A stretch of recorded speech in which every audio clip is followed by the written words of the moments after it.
Est-ce que tu penses que ton périnée subit seulement après un accouchement ou avec le sport? Alors j'ai une petite vérité à te dire. Tu peux être en train de fragiliser ton périnée en ce moment même et tous les jours sans t'en rendre compte. Du coup, dans cet épisode, je vais te montrer les habitudes du quotidien qui peuvent abîmer ton périnée, mais surtout comment les corriger. Bienvenue chez Go Mothers et Non Mothers, le podcast qui t'apprend un peu plus sur ton corps de femme en à peine 10 minutes. Donc, on repart sur notre thème d'aujourd'hui. Le vrai problème. Ce qu'on croit souvent, c'est que le problème, c'est l'effort. Mais en réalité, ce n'est pas ce que tu fais, mais surtout comment tu le fais. Si tu as déjà écouté nos autres épisodes, tu te rends bien compte que le périnée, il est méga important dans la vie du quotidien pour tout le monde.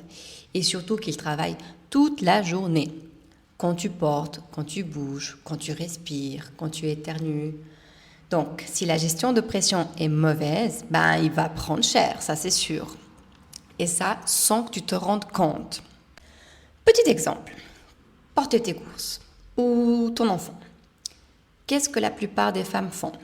Elles bloquent la respiration, elles poussent le ventre vers le bas, vers l'extérieur, elles ne préparent pas leur corps à l'effort. On fait tout vite. Et là, pression directe sur le périnée. Rappelle-toi, le périnée supporte tout le poids du haut de ton corps. Si tu ajoutes encore une apnée, donc tu bloques la respiration et un effort intense, et ça pendant des années, le pauvre, il subit. Alors, qu'est-ce qu'il faut faire? Déjà, faire l'effort en conscience. Et petit à petit, ça sera naturel. Donc, souffler au moment de l'effort. On ne bloque pas la respiration. Engagez légèrement le bas du ventre vers le haut, comme si tu voulais remonter le nombril sous tes côtes. Pensez, je soutiens, je ne pousse pas. Et ça, c'est la même chose quand tu fais du sport. Quand tu sautes, quand tu fais du gainage, quand tu portes tes charges. Il n'y a pas de sport interdit, mais mal fait plutôt. Donc là, ça devient agressif et peut provoquer des symptômes pas sympas sur le moment et même sur le long terme. Un autre truc hyper sous-estimé, tousser et éternuer. C'est rare les patientes que je reçois au cabinet qui font ça en conscience. Chaque toux, c'est un petit choc vers le bas. Alors t'imagines quand c'est le printemps puis que tu as tes allergies. Ton périnée, il n'est pas prêt, il encaisse. Astuce simple, avant de tousser, tu engages légèrement les abdos comme on a vu avant, tu remontes un peu le nombril, tu penses je ferme, je remonte le nombril, comme une fermeture éclair. Ça, c'est un réflexe à créer et petit à petit, ça va se faire naturellement, tu n'auras plus besoin d'y penser. Et tu verras, ça change énormément sur le long terme. Fais le test. Mets-toi devant un miroir, monte un petit peu ton pull, comme ça tu peux voir ton ventre. Tousse assez fort. Et est-ce que ton ventre est poussé vers l'avant? Est-ce que tu sens que ton ventre sort? Est-ce que tu sens qu'il y a beaucoup de pression sur ton dos, sur le périnée? Alors là, ça montre déjà que tu n'as pas un engagement assez intense des muscles profonds. Un autre thème très intéressant qui abîme le périnée, c'est les allées aux toilettes. Alors là, énorme sujet. Parce que nos habitudes aux toilettes, c'est souvent catastrophique. On se retient trop longtemps pour aller faire pipi ou pour aller à la selle.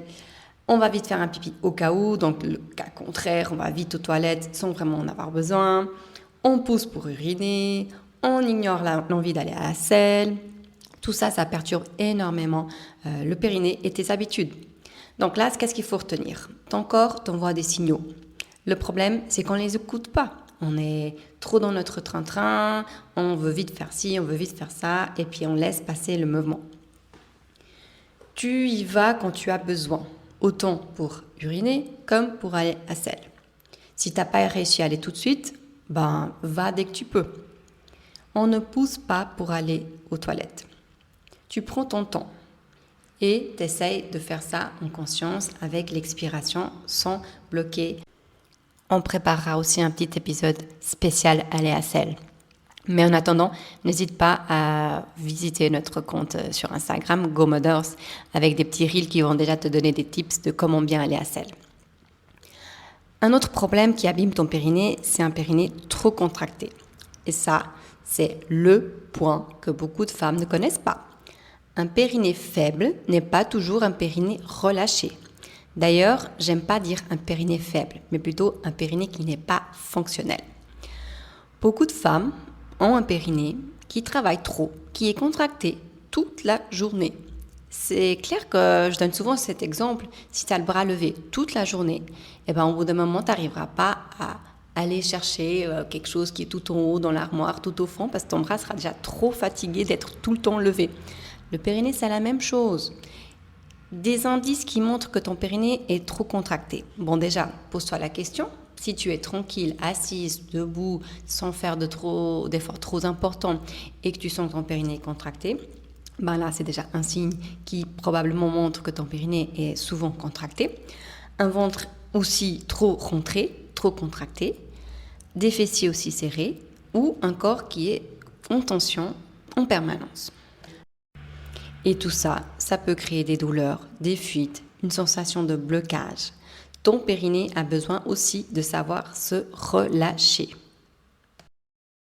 Donc, une habitude clé à intégrer, relâcher son périnée dans la journée. Il doit travailler que quand il y a un effort.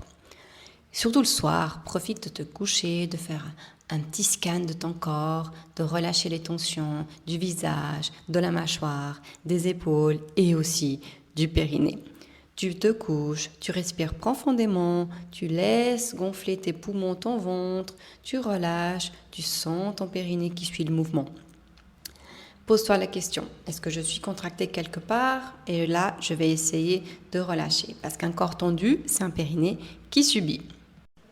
Et voilà, on a un petit peu fait le tour de tout ce qui pourrait endommager ton périnée, en dehors de, par exemple, une technique au niveau du sport qui est mal exécutée, des pressions abdominales qui sont mal gérées, mais ça, c'est encore un autre thème. Aujourd'hui, c'était vraiment juste pour te montrer que ton périnée, il travaille toute la journée et que du coup, tu dois l'écouter aussi et travailler avec lui et pas contre lui.